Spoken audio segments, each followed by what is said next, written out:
오멜 개수 기간, 오멜 카운팅이 오늘 12일째죠. 12일째 날에 주님의 예배 드리러 온 여러분들 환영합니다. 오늘은 창세기 24장 한 장만 간략하게 살펴보려고 합니다.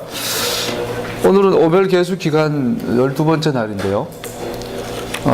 예수님께서 죽으시고 이 땅에 오시고 사역하시고 죽으시고 장사되시고 사흘 만에 부활하시고 부활하셔서 40일 동안 제자들에게 부활하신 몸으로 나타나셔서 하나님 나라의 일에 대해서 가르치시죠.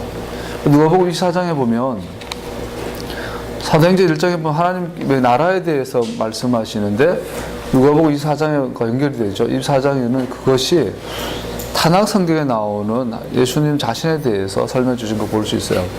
토라를 강의해 주시는, 예수님께서 이 땅에 오실 때 내가 이 땅에 온 목적이 뭐냐, 율법을 완성하러 왔다, 토라를 완성하러 왔다, 토라를 바르게 니들한테 설명해 주려고 왔다, 너의 신비에 새겨주러 왔다 라는 거죠. 예수님께서 사역하실 때 보면 많이 강조하는 게 듣는 귀예요. 듣는 귀, 듣는 귀와 보는 눈과 깨닫는 마음이 복되다.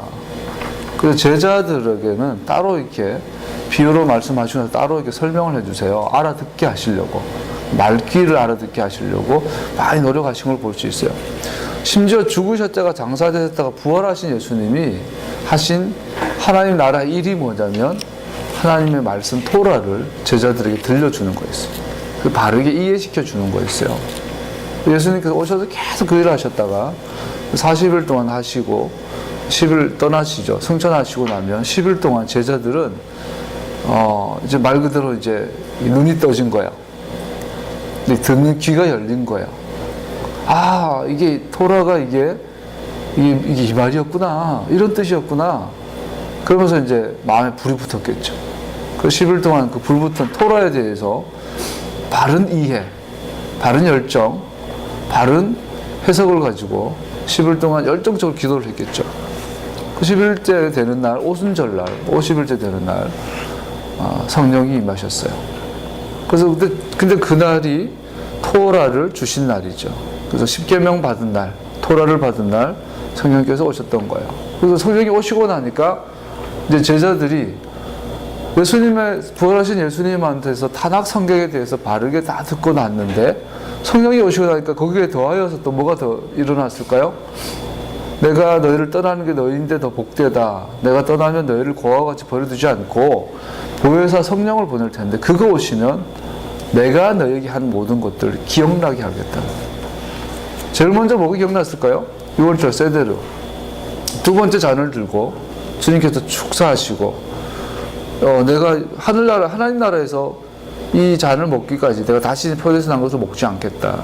그리고 mat자를 드시고 여기서 너희를 향하여 내 몸이다 먹어라. 그 식사를 하시고 나서 세 번째 잔, 구속의 잔을 들고 나셔서 이제 이것은 너희를 향하여 하는 새 언약의 피다 그랬어요. 그때만 해도 무슨 말인지 몰랐어요. 제자들은 그 새 언약의 피의 잔을 마시고 나서 직후에 제자들의 반응이 누가 더 크냐, 누가 영의정할래, 누가 좌의정할래였어요. 예수님께서 의의가 없었겠죠. 그 자리에서 6월절 세대를 하나 더 집어넣은 게 있겠죠. 발을 씻어줘요, 발을. 그리고 겟세마네 갔을 때도 제자들은 못 알아듣고 졸았어요. 소위 수제자라는 제자들조차도 예수님께 세대를 했던 모든 말씀들을 하나도 못 알아들었어요. 그 막 졸고 네가 잘났네, 내가 잘났네, 누가 더 큰 자냐 그러고. 그 새벽에 대해서 예수님께 잡혀가시고 막 이 예수님의 고난 당하는 걸 보면서 오히려 막 신뱉고 저주하고 이런 모습을 봐요. 그랬던 제자들이 성령이 임하시니까 안 그래도 40일 동안 타낙에 대해서 깊이 배웠는데, 제대로 배웠는데 성령이 임하고 나니까 이 말씀들이 이제 살아나는 거예요. 쉽게 말 부활의 능력이 임한 거예요. 그러면서 예수님의 죽음이 나의 죽음, 예수님의 장사되심이 나의 장사됨, 예수님의 부활하심이 나의 부활로 이제는 이것이 체화되는 거고, 그래서 그 능력이 제자들에게 나타나기 시작하는 거예요. 그래서 그날 베드로가 그날 설교에 3,000명이 돌아와요. 3,000개의 가정이 돌아온 거예요. 3,000개의 유대교 가정이 돌아온 거예요. 3,000개의 샤밧 모임이 돌아온 거예요. 그날 하루에. 유대교 안에는 땅이 진동할 일이 일어난 거죠. 뿐인가요? 12제자, 11제자들은 하루아침에 확 변했어요. 도마는 나중에 뭐 인도까지 가서 죽임 당하기까지 전하고, 뭐 안드레, 야고보, 요한, 누구 하나 빠짐없이 영의 거장, 영적인 거장들로 예수님의 정말 제자들로 온 세상을 누볐던 걸 볼 수 있어요. 그 오순절을 기다리는 오멜 계수 기간입니다. 이때에 여러분과 나에게도 토라의 문이 더욱 활짝 열리고 성령께서 임하셔서 토라에 대해서 확증해 주신 역사들이 우리 가운데 넘쳐나기를 소원합니다. 마침 또 이 오멜 계수 기간 안에 6월절 기간 시즌에 우리나라에는 지금 뭐 말로 할 수 없는 그 참사가 일어났어요. 우리가 이제 카페 교회다 보니 카페를 하니까 더 많이 체감하는 것 같아요. 사람들이 이제 표정이 더 어둡고 뭔가 좀 피해 대화를 들어보면 이렇게 그 주제를 좀 피하고 싶어 하고 이런 게 느껴져요.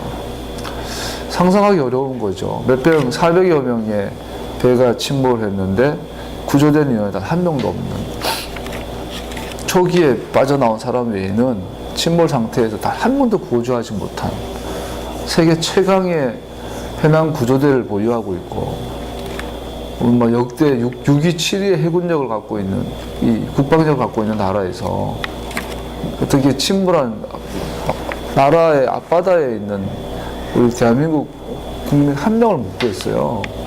그리고 막 이것을 통해서 우리나라의 치부가 다 드러나요.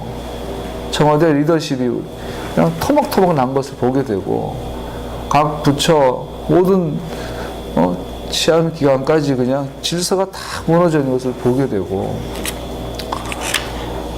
말로 할 수 없는 무질서와 혼란, 혼동, 당황스러움, 우리가 지난 10일 동안 이 오멜 계수 기간 정확하게 동시에 겪고 있어요. 또 하나 더 충격적인 건 이 청해진 해운을 조사하면 할수록 이거는 기독교 이단 단체인 걸 발견하게 돼요. 근데 옛날에 오대양 사건 그냥 신문에서나 보고 신학교에서 구원파 이단에 대해서 그냥 간략하게 배운 것 정도가 단데, 아직도 구원파가 우리나라 사회에 깊이 뿌리박고 있는지 몰랐어요. 유병원 회장은 회장이 아니라 자칭 메시아예요. 한국에는 매년 자칭 메시아가 수십 명씩 있다죠.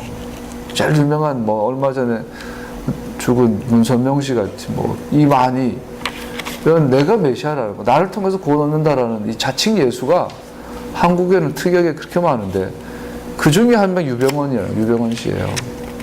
자기를 통해서 구원 받는다라는 거. 그 자기 이름이 아헤야, 아헤.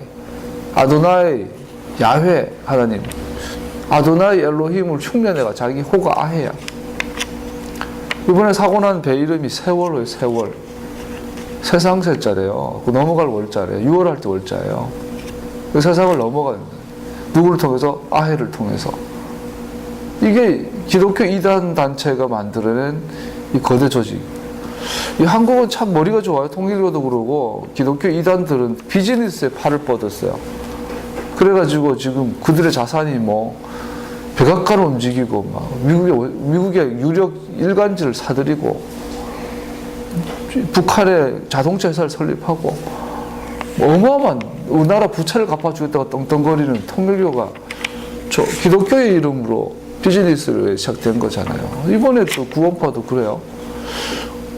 야, 그러고 보니까 우리 초위 하나님의 말씀을 전하는 바른 목회자들이 미리 했어야 되는데, 그 비즈니스의 영역들을 차라리 목사님들이 전통교회 목사님들이 장악을 했어야 되는데,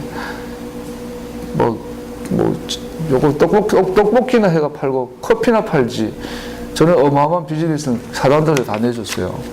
이번에 세월호 사건의 그 배후에는 기독교 이단이 있어요. 불신자 눈에는 그놈이 그놈이겠죠. 하나님의 토라를, 우리나라는 선교 초기에서부터 특이하게 언더우드 아펜젤러가 인천 제물포항에 배에서 내리기 전에 이미 한국에는 기독교인이 있었어요. 뿐 아니라 자력으로 한국어로 번역한 북쪽 복음이 있었어요. 세계 선교 유래사 이런 나라가 없어요. 선교사가 오기도 전에 우리나라 사람들이 먼저 가가지고 먼저 복음을 받아들이고 먼저 복음을 우리나라 자국어로 번역을 한 나라. 선교사들이 와보니까 이미 한국어로 번역된 성경이 있는 거야. 이렇게 위대한 나라, 이렇게 은혜 받은 나라가 세상에 또 어디 있어요. 그런데 그럼에도 불구하고 하나님의 토라에 대해서 바로 알지 못하는 복음이 들어와서 휘저어 버리니까, 여러분 만약에 처음부터 토라에 대해서 열렸다면 뭐 현실적으로 불가능했겠지만 자칭 예수가 있겠나요? 예수와는 메시아는 이스라엘의 왕에 대한 호칭인데 한국 사람이 어떻게 이스라엘 왕 노릇을 하겠어요? 자칭 예수와라는 문화가 생기지 않았겠죠. 왜 한국에만 이렇게 자칭 메시아가 이렇게 많은지요? 그들에게 왜곡된 유병헌 씨가 성경을 달달 외운대요. 그렇게 많이 읽었대요. 고졸 출신에 전도사 시절부터 그냥 성경 입에만 열면 성경. 그러나 토라에 대해서는 열리지 않다. 깨달은 듣는 귀가 없이 열려 성경을 많이 읽어버리니까 얼마나 많은 사람들을 미혹해버리고, 예수님의 죽음과 부활을 통해서 우리에게는 생명을 얻은 이 생명의 시즌에 세월호라는 이 가짜 메시아를 상징하는 그 배를 통하여서 얼마나 많은 젊은 아이들과 사람들이 죽었는지, 처참하게 죽어갔는지, 지금도 100여 구의 실종자가 있는, 우리는 이 시즌을 예사롭게 보지는 못할 것 같아요. 또 우리 교회도 개척 8년 만에 처음으로 이 지역사회에 교회를 오픈해요. 지금까지 예배를 오픈해 본 적이 없는데, 이 카페 교회로서 우리 메시아닉 예배를 동시에 토라 포션 공부하는 것들을 이 지역사회에 이제 조금씩 알리려고 그래요. 기나긴 싸움이 될 거예요. 이 성령, 토라와 성령께서 오셔서 1.1도 첨삭하지 아니하고 좌로나 우로나 치우치지 않고 하나님의 토라가 있는 그대로 우리에게 들려지고 읽혀지고 해석되어지는 그 싸움.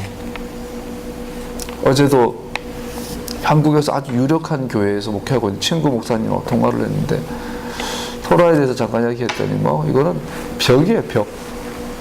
통하질 않아요. 그래서 동료 목사님들한테 토라 이야기가 제일 어려워요. 감사하게도 저 지방에 있는 친구 목사님, 중형교회 담임으로 계신 친구 목사님이 토라를 받아들였어요.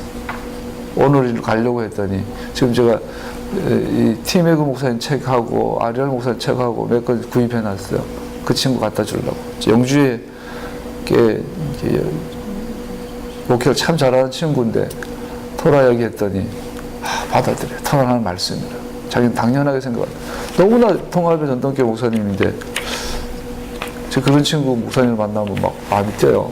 그래서 그 책 사서 오늘 못 가보니까 내일이라도 가서 아니면 다음 주라도 가서 그 친구랑 밤을 새워 대화를 하면서 토라에 대해서 소개할 생각이에요. 조금씩 토라가 열려지고 있어요.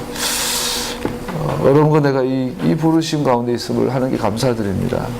구하는 건 여러분과 내가 변질되지 않고 하나님의 토라를 자해하지 않고 스스로 해석하지 않고 성령께서 바르게 오랜 전통과 신학적인 학문적인 업적들과 성령의 역사와 이 모든 것을 종합하여서 하나님의 마음을 흡족하게 해드리는, 어제 슐람림 제사, 하목제 제사에 대해서 우리가 잠깐 배웠는데 내장의 전체를 덮은 기름을 절대로 먹지 말아라. 그리고 반드시 바쳐라. 우리 내면에 있는 우리 콩팥과 신장가에 있는 이런 간 속에 이 카바드 안에 있는 우리 가장 깊은 내면에서부터 주님을 향한 바른 동기와 바른 태도를 가지고 헌신할 수 있는 무리들이 일어났으면 좋겠습니다.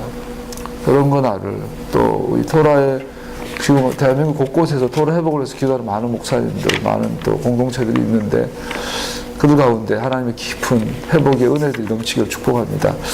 오늘 창세기 24장을 잠깐 나눠보려고 합니다. 신명기 4장에 보면 이런 여러분 많이 들어봐도 큰 나라에 대해서 있어요. 신명기 4장 5절부터 제가 읽어드릴게요. 보십시오. 내가 주 나의 하나님이 나에게 명하신 대로 당신들에게 규례와 법도를 가르쳐 주었습니다. 당신들이 들어가 차지할 땅에서 당신들이 그대로 지키도록 하려고 그렇게 가르쳤습니다. 당신들은 이 규례와 법도를 지키십시오. 그러면 여러 민족이 당신들이 지혜롭고 슬기롭다는 것을 알게 될 것입니다. 그들이 이 모든 규례에 관해서 듣고 이스라엘은 정말 위대한 백성이요 지혜롭고 슬기로운 민족이라고 말할 것입니다. 즉 우리 하나님은 우리가 기도할 때마다 우리 가까이에 계시는 분이십니다. 이와 같은 하나님을 모신 위대한 민족이 어디에 또 있겠습니까? 오늘 내가 당신들에게 주는 이 모든 율법과 같은 바른 규례와 법도를 가진 위대한 민족이 어디에 또 있겠습니까? 당신들은 오로지 삼가 조심하여 당신들의 눈으로 본 것들을 잊지 않도록 정성을 기울여 지키고 평생 동안 당신들의 마음속에서 사라지지 않도록 하십시오. 또한 그것을 당신들의 자손에게 길이 알리십시오. 당신들이 호렙산에서 당신들의 하나님이신 주님 앞에 섰던 날에 주님께서 나에게 말씀하셨습니다. 이 백성을 나에게로 불러모아라. 내가 그들에게 나의 말을 들려주어서 그들이 이 땅에서 사는 동안에 나를 경외하는 것을 배우고 또 이것을 그들의 아들, 딸에게 가르치게 하려고 한다. 이같이 큰 나라가 세상에 또 어디 있겠습니까? 이스라엘은 그레이트 네이션이 큰 나라예요. 이같이 큰 나라가 된 이유는 호렙산에서 하나님의 말씀을 받았기 때문이에요. 토라는 글이 아니죠. 토라는 법이 아니죠. 토라는 하나님의 호흡이죠. 하나님의 말이죠. 하나님이 말하니까 그 말을 우리가 받은 거예요. 하나님의 호흡을 받은 거예요. 다른 말로 호흡은 뭐죠? 바람이죠. 바람. 우리 배에 있는 바람, 하나님의 카바드 안에 있는 바람, 하나님의 내장 속에 있는 바람이 우리의 성대의 모양을 따라 이렇게 발음이 될 뿐이지 사실은 바람이죠. 같은 바람이라도 클라리넷에 넣는 바람과 그죠? 색소폰에 들어가는 바람이 같은 바람인데 소리가 다른 것처럼 소리가 다를 뿐이지 토라는 하나님의 호흡이에요. 다르게 말하면 바람이에요. 다르게 말하면 하나님의 영이에요. 성령이에요. 우리는 토라를 받은 거예요. 즉 하나님의 바람, 하나님의 호흡, 하나님의 영을 받은 거예요. 호렙산에서. 이같이 큰 나라가 어디 있느냐. 이스라엘의 정체성은 큰 나라예요. 그 예수님께서 부활하셔서 40일 동안 제자들에게 하신 이야기가 하나님의 나라에 관한 이야기예요. 예수님께서 이 땅에서 하신 모든 비유는 하나님의 나라에 대한 비유였어요. 그분이 이 땅에서 그분의 킹덤에 대해서 요한계시록의 마지막에는 그분의 나라가 이 땅에 내려와요. 예수님께서 그래요. 네 안에 성령이 계시냐? 이 귀신을 내어쫓는 게 성령의 역사냐? 그러면 하나님 나라가 이미 네 안에 임하였다라는 거예요. 성령이 계신 곳에는 하나님의 나라가 임해요. 이 땅에 여러분과 내 안에 이미 하나님 나라가 임했어요. 그러나 우주적으로 아직 완성되지는 않았어요. 그러니까 저런 세월호 같은 사건이 일어나는 거예요. 문제는 우리가 임한 이 하나님의 나라, 즉 하나님의 말씀, 하나님의 말씀과 하나님의 성령과 하나님의 나라는 하나예요. 하나. 이것을 우리가 소홀히 하고 이 나라를 무시하고 이 나라에 무시한다면 그 나라의 말씀, 하나님의 토라를 무시하고 1.1획도 더하거나 빼버리고 내 마음대로 해석해버리고 소위 큐티한답시고 그래버리면 하나님 나라가 깨지는 거예요. 그래서 하나님 나라가 깨지면 이 땅에 나타나는 현상이 죄악과 죽음이에요. 기독교 이단들이 득세를 하기 시작하고 사람들이 죽어가는 거예요. 정치가 깨어지고 문화가 파괴되고 오늘날 텔레비를 틀 수가 없어요. 소녀시대니 무슨 요즘 가사들을 들을 수가 없어요. 들을 수가 없어. 노래들이 얼마나 음란하고 퇴폐적인지. 옛날에 그 뒷골목 술집에서 불렀던 노래와 춤을 오늘은 공영방송에서 막 틀어줘요. 젊은 애들한테.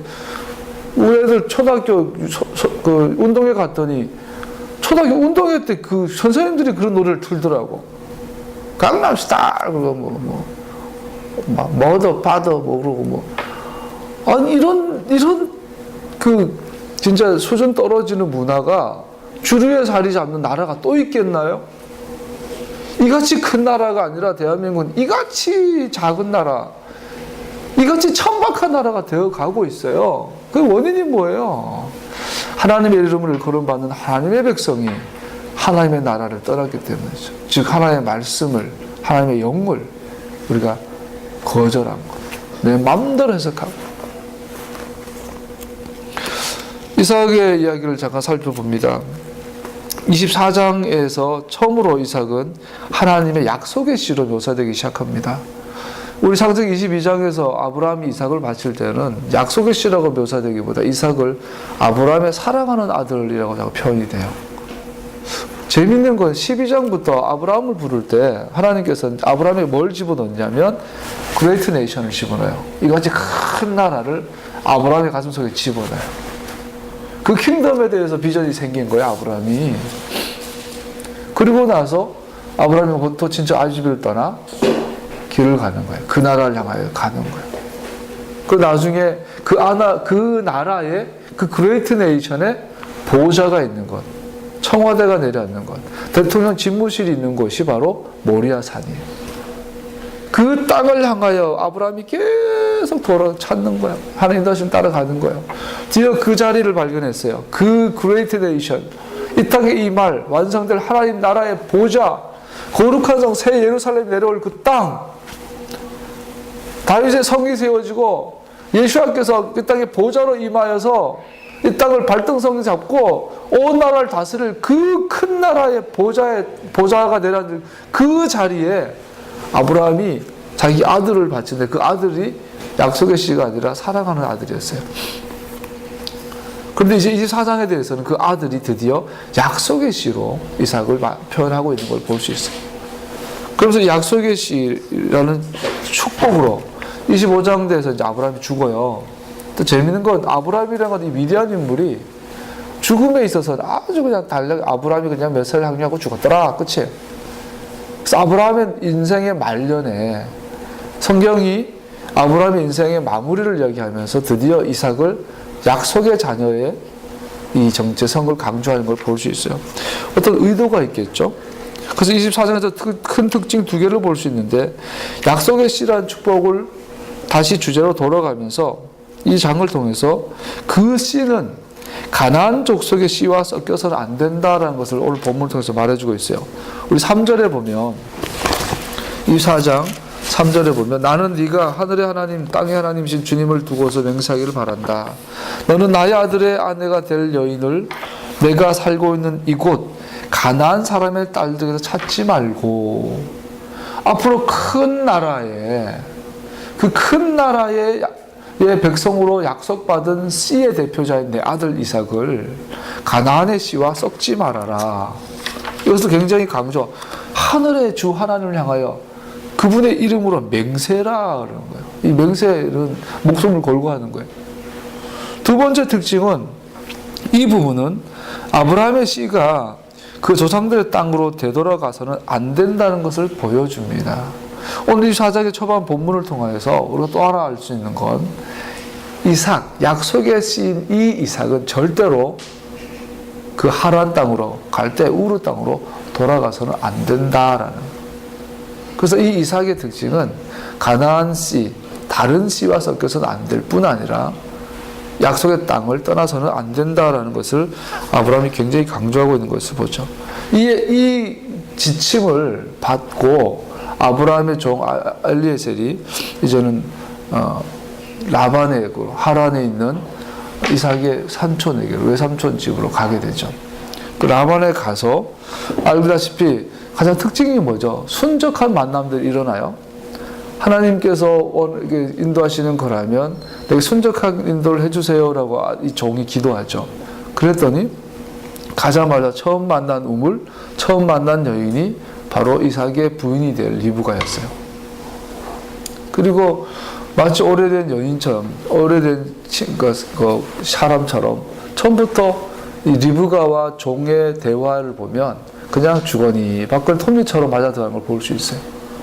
하나님의 섭리를 보죠. 그래서 이런 전체 이 일을 통해서 우리가 가장 기억하고 생각해 볼 수 있는 부분이 바로 핵심적인 용어가 하나님의 섭리라는 거죠. 할렐루야. 12절에 보면 그는 기도하였다. 주님, 나의 주인 아브라함을 보살펴 주신 하나님, 오늘 일이 잘되게 하여 주십시오. 나의 주인 아브라함에게 은총을 베풀어 주십시오. 참으로 아브라함이 아들 이삭의 아내를 맞이하는 앞으로 그 땅의 주인공들을 태어나게 할 약속의 씨를 준비하게 되는, 이삭도 중요하지만 이삭의 아내도 그만큼 중요할 거 아니에요. 여러분, 이삭이 그 나라의 씨라면 이삭의 아내도 반드시 그 나라의 씨에 대한 약속을 받은 여자가 돼야 되죠. 그러니까 함부로 여자를 맞이해서는 안 돼요. 아브라함의 아들 중에 여자를 함부로 맞이해가지고 하나님의 유업에서 이탈된 자가 바로 이스마엘이잖아요. 축복 가운데 있지만 그는 그 땅에 대한 유업을, 약속을 받지 못하잖아요. 결혼이라는 것은 반드시 하나님의 유업과 연결된 걸 볼 수 있죠. 그래서 이 일을 위해서 가장 중요한 것은 하나님의 인도하심이었어요. 하나님의 두 번째 미리 행하심이었어요. 내가 내 종을 미리 보내서 다 준비해 놓을 테니까 너는 가서 취하기만 해라. 다시 말합니다. 오늘 이 본문을 통해서 우리 이걸 고민해 볼 수 있어요. 여러분, 우리의 삶에 하나님의 섭리를 따라가고 있습니까? 우연을 따라가고 있습니까? 토라는 우리에게 분명히 말씀하고 있어요. 우연은 없다. 공중나는 새를 보아라. 들에 핀 백합화를 보아라. 내가 다 키우고 있다. 참새 한 마리라도 그냥 우연히 떨어지는 거 없다라는 거죠. 우리는 너무나 많이 우연에 대해서, 행운이 있다, 우연에 대해서 많이 고민하는데, 성경은 모든 것은 하나님의 섭리라고 말하고 있는 거죠. 그러면서 동시에 이 세상에서 일어나는 많은 일들의 원인에 대해서, 책임감에 대해서 여쭤보는 거 하나님 말씀하고 있죠. 이번 세월호 사건 같은 경우, 그럼 그것도 하나님 뜻인가요? 아니요. 그것은 사람들이 저지른 일의 결과죠. 그것은 하나님의 섭리라고 말하는 게 아니죠. 하나님의 섭리는 모든 영혼을 구원하는 거예요. 모든 사람을 사랑하는 거예요. 그들이 구원에 이르기를 모든 악인이 회개하고 돌아와 하나님의 축복 가운데 있기를 원하시는 거예요. 그게 사실 하나님의 섭리예요. 근데 우리 그럼에도 불구하고 우리 개인의 삶과 국가적으로, 나라적, 사회적으로 너무나 많은 불행들이 일어나요. 그럼 우리는 하나님이 전지전능하신 분이 우리에게 이런 걸 허락하시나요? 아니요. 하나님 우리에게 불행을 주시는 분이 아니세요. 세월호 사건은 전적인 인재예요. 그 뿌리 들어가면은 결국은 하나님의 토라를 무시했던 기독교가 나옵니다. 사람의 책임이에요. 오늘날 여러분과 개인의 삶에도 마찬가지. 왜 우리 집에는 자꾸 이런 불행들이 일어나죠? 하나님 원망하지 말아요. 대부분 내 책임이에요. 내가 게을르니까, 내가 악하니까 하나님 앞에 깊이 겸손하게 회개의 삶을 살지 않고 하나님 없이 내 마음대로 살았던 삶의 결과를 갖다 놓고 왜 내게 이런 불행을 주냐고. 하나님 불행 주신 분 아니세요. 그러면 선한 분이세요. 항상 가장 좋은 것으로 인도하세요. 욥처럼 우리가 성도들 만나면 우리가 너무나 쉽게 자꾸 그래, 자기 막 이혼 앞두고 자식이 아프거나 뭐 사업 실패하거나 이런 분들 상담하면 대부분 이건 자기 십자가래. 그래서 막 그런 사람 만나면 좀 화를 내죠. 그게 왜 십자가냐고. 십자가 함부로 갖다 붙이지 말라고. 그건 당신이 책임져야 될 일이지. 당신이 그렇게 살았으니까 그런 불행이 온 거지. 그게 왜 당신이 그 십자가냐고. 책임지라고. 당신이 마지막까지 회개하고. 당신이 이 불행을 통해서 회개해야 할 일이지 어디다가 함부로 욥을 갖다 붙이냐고. 욥은 소위 의인의 고난이에요. 욥은 가만히 있는데 고난을 당하는 거예요. 마귀의 참소가 원인이에요. 갑자기 이 의인 욥을 함부로 자기한테 붙여서 내가 이렇게 고난 당하는 거 있는 것은 이건 의인의 고난이라는 거예요. 만만의 말씀. 그건 당신의 죄과의 죄과. 죽기 전에 회개하라고 하나님께서 해주시는 많은 것들이에요. 저 개인의 삶에도 마찬가지예요. 하나님께서 나에게 가장 좋은 곳을 예비해 놓으셨는데 문제는 내가 교만하더라는 걸 돌아보니까 내가 게으르고 나태하고 악하더라는 거죠. 이기적이고. 그러면 하나님 예비하신 많은 것들이 때를 따라 우리에게 성취되지 못하는 걸 많이 보게 되죠. 깊은 회개. 어제 샬롬임 제사를 나눴는데 정말로 내 깊은 내면에서 주님을 향하여 바른 태도와 동기를 가지고 주님 그분에게 나의 관심이 간다면, 그렇죠?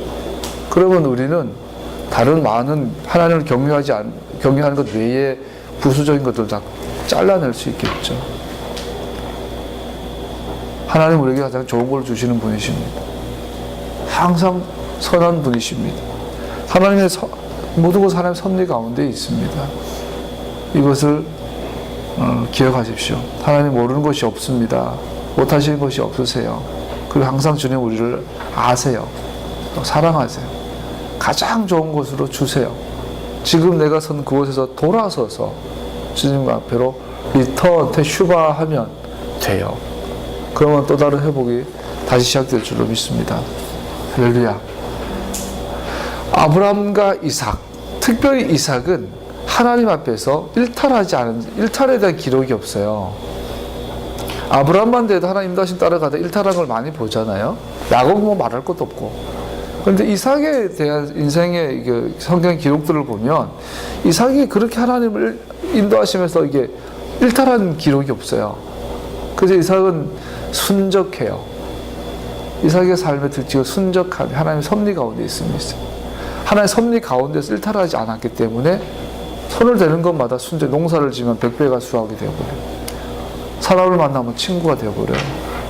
뭐 이런 우물을 파면 물이 터져 나오고,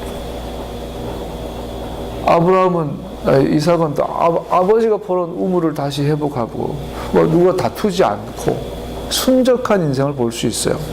그래서 우리의 또 이런 삶은 동시에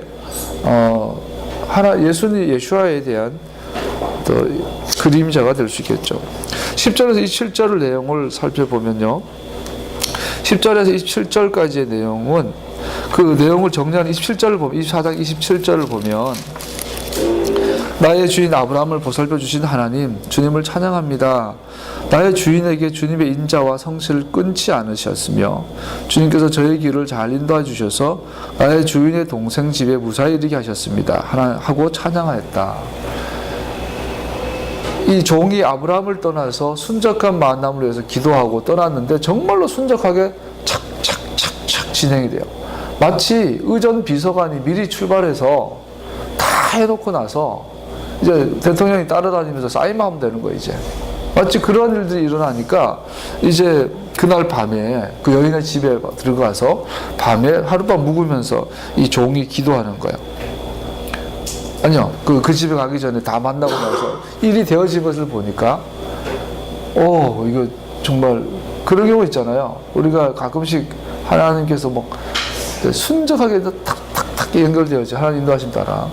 그래서 이렇게 그거를 어떻게 표현하고 있냐면 종이 나의 주인에게 주님의 인자와 성실을 끊이지 않으셨습니다.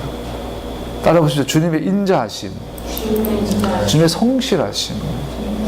49절에도 나와요. 이건 라반을 향하여 이제 어른들께서 저의 주인에게 인자와 진실하심을 보여주시려거든 되어 있어요. 인자와 진실, 인자와 성실 같은 것을 다르게 묘사를 해놨는데, 그래서 인자라는 말은 헤세드, 친절함, 인자함, 자비함, 자애로움, 이 헤세드의 명사인데, 헤세드는 하사드라는 유래했으며 친절, 인자, 자비, 자애를 의미합니다. 타락에서 240회 나오고요. 이 헤세드는 동시에 책망, 비난, 수치, 치욕도 의미하는 다고 그래요. 하나님 헤세드, 하나님의 자비하심은 하나님께서 약속하신, 미리 말씀하신 것을 이 땅에서 말씀하신 그대로 이루기까지 주님은 자비로우세요. 그를 위해서 수치도 당하세요. 치욕도 당하세요. 하나님 말씀하신 것을 이루시기 위해서 그분은 못하실 것이 없으세요. 그걸 위해서 주님은 때로는 이스라엘을 혼을 내시기도 해요.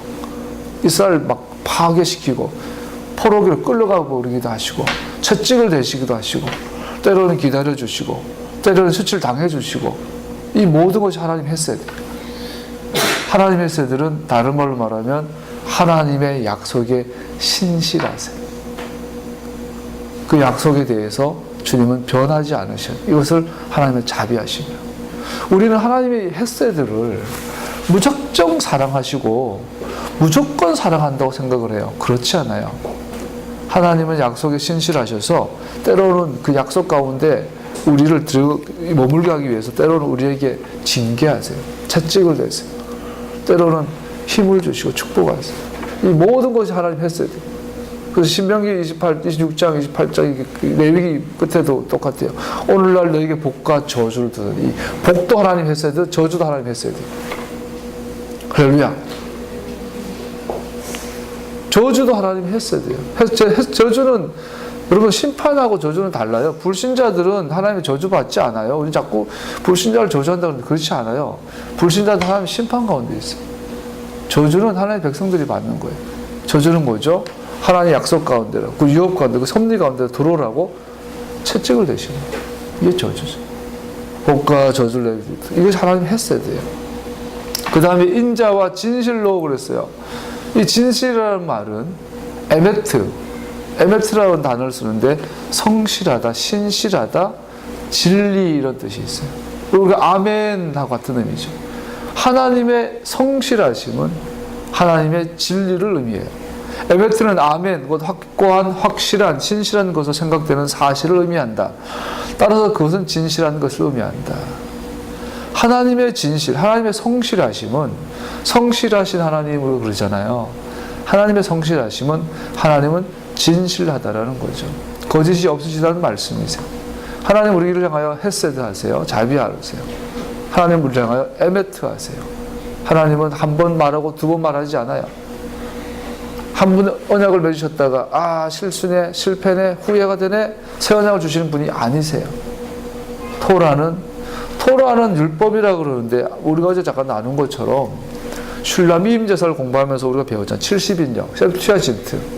이 70인역 번역에 보면 이 슐라밈 제사를 토라 모세 오경 안에서 셀베이션, 소테리온이라고 번역한다고 그랬어요. 구원의 제사. 그래서 어떻게 이해할 수 있는가? 슐라밈 화목 제사는 우리가 구원받은 거에 대한 감사를 표현하는 제사다.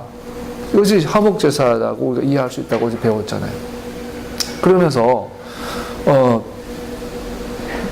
이 슐라밈 제사를 이해하면서 우리가 70인역을 번역을 이야기를 했는데 성실하신 하나님, 신실하신 하나님, 우리가 이게 번역을 하면 뭔 말 하다 내가 불이 빠진지 모르겠네요.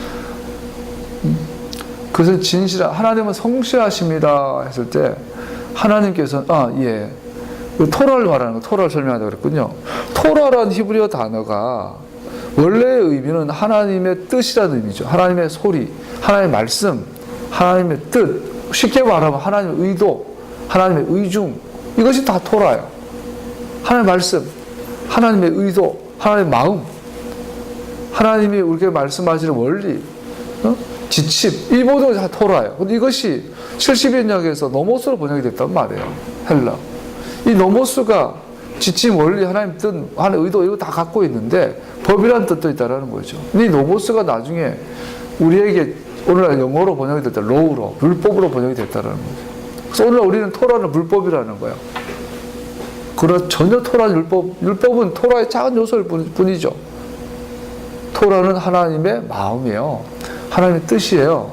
하나님의 의도와 의중이에요. 하나님의 마음이세요. 그 하나님 원리와 지침이세요. 한 번 말씀하시면 영원토록 두 번 말하지 않는다는 것이 하나님의 성실하심이에요. 이게 에메트예요. 그래서 구약과 신약은 존재하지 않아요.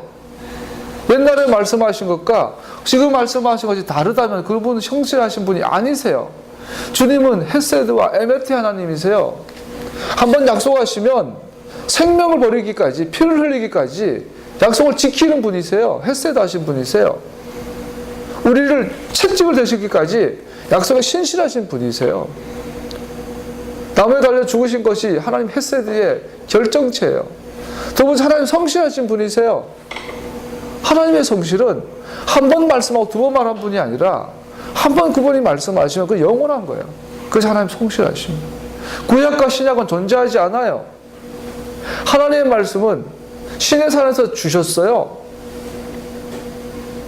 그것이 하나님의 말씀이에요. 마태복음이 하나님의 말씀일 수 있는 근거가 그것이 토라적이기 때문이에요.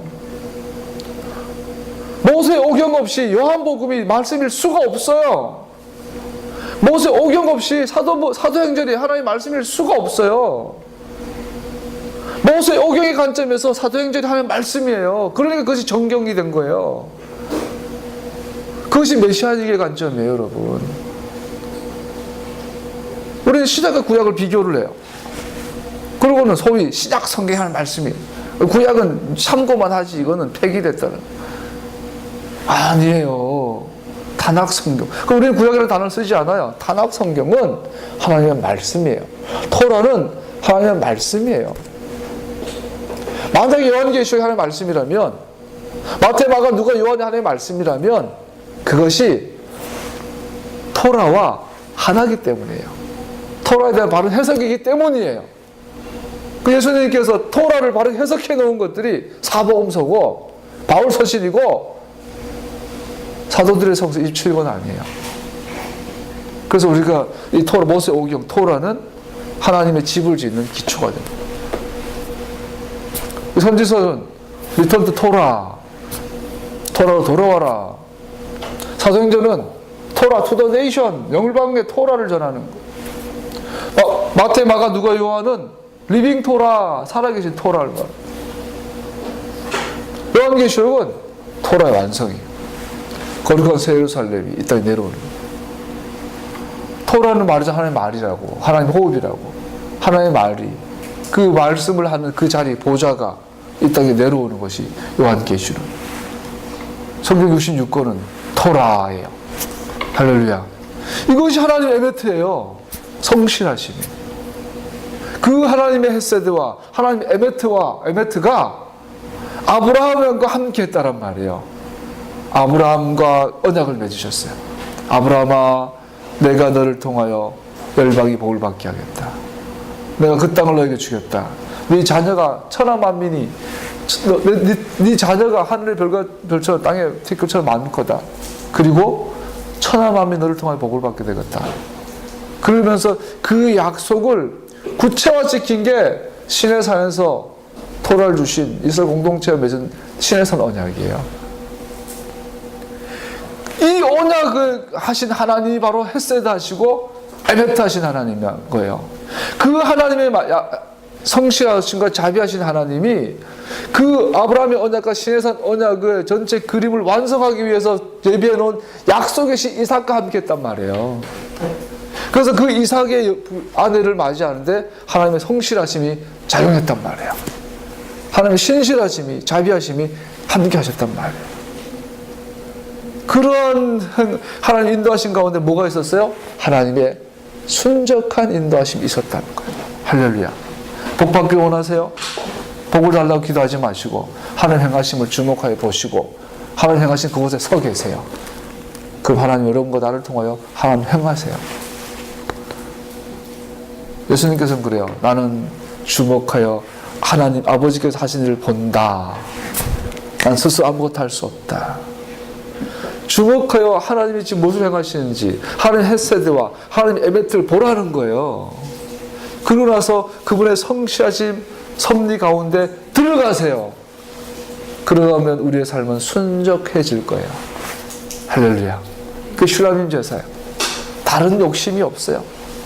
욕심이 잉태하여 죄를 낳고 죄가 장성하 사망에 낳느니라. 하나님의 행하심, 선하심, 섭리하심 외에 내가 원하는 게 없어요. 그래서 시편 141편에 뭐죠? 내가 젖된 어린아이가 어미 품에 안긴 것처럼 내가 허탄한 것을 구하지 아니하며 큰 것을 구하지 아니하나이다. 할렐루야. 우리 애기들 우리 둘 다 모유 먹였는데 엄마 젖 먹어요. 그리고 이 젖을 물는 상태 잠이 들어요. 애가. 그때 애 표정은 천사야. 만족이. 그 애기들 젖 먹다가 배부른 상태 잠든 얼굴 보세요. 한마디로 만족이에요.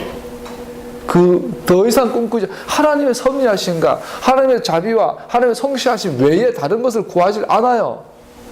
이것이 저때 나이가 품에 안긴 만족이에요. 이것이 바로 약속의 씨예요. 그 가운데서 이삭이 약속의 여인을 만나는 거죠. 말씀을 마무리할게요. 그래서 마지막에 이삭의 리브가의 가족들이 리브가 이렇게 보고를 해주죠. 60절에 보니까 우리 누이야 너는 천만인의 어머니가 되어라. 너의 씨가 원수의 성을 차지할 것이다. 원수의 도성을 차지할 것이다. 원수의 대문을 차지할 것이다. 정확하게 아브라함이 받은 축복, 정확하게 이삭이 받은 축복, 정확하게 리브가 받은 축복. 그 남자의 그 여자예요. 할렐루야. 이것은 하나님의 헤세드와 하나님의 에메트가 정확하게 리브가와 함께한 것을 보게 되는 거죠. 그래서 이삭과 리브가가 이제 26장, 7장 들어가면 아기를 낳아요. 그게 바로 야곱, 이스라엘이에요. 이스라엘. 할렐루야. 오늘 여기까지만 하고 마치겠습니다. 이때에 여러분 내가 하나님의 헤세드와 하나님의 에메트에 대해서 시작하신 분이구나. 그분은 시작하신 분이구나. 그분은 완성하신 분이시구나.